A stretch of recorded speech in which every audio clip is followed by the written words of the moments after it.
How to make stepping stones with mortar mix.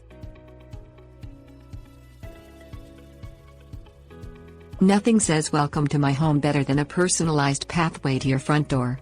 Stepping stones may be moved around to make your pathways interesting as they weave through a flower path, protecting your garden from being stepped on, and keeping the mud from being dragged into your home. With a few things you may find laying around your home, and the sole purchase of mortar mix, you are on your way to creating a wonderful, welcoming, and natural pathway. Things you'll need: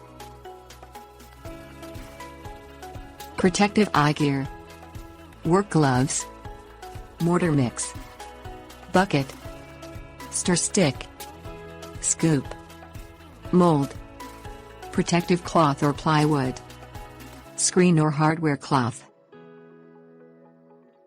Making your stepping stone.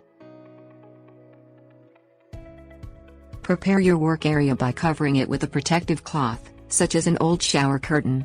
An alternative would be to use a piece of plywood that is large enough to protect the area, yet small enough for you to carry and move if you choose to.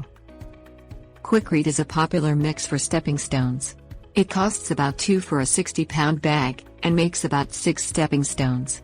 Make small batches of mix, rather than larger amounts, so that the mix will not begin to dry out and result in a gritty surface. If you are using Quikrete, mix 5 parts concrete to 1 part water. The consistency you want to achieve is similar to a brownie mix. Start out with a bit less water than recommended and then add more a bit at a time until it is the desired consistency. You can use several things for your molds. Some items, such as an old cake pan, will need to be coated thoroughly with petroleum jelly, or cooking spray. One of the more popular molds is plastic plant saucers. These do not need to be coated and are reusable. You can purchase them for about $1. Scoop the mortar mix into the mold rather than pouring it.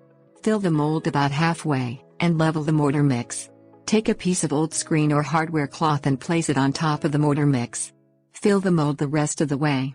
Once the mold is full, gently tap the sides of the mold to help eliminate air bubbles. If you prefer, you can place your mold on top of the washing machine and run it a couple cycles to shake out the air bubbles. If you choose to embellish your stone, such as adding texture or design, wait 30 to 60 minutes before placing items onto the mortar mix.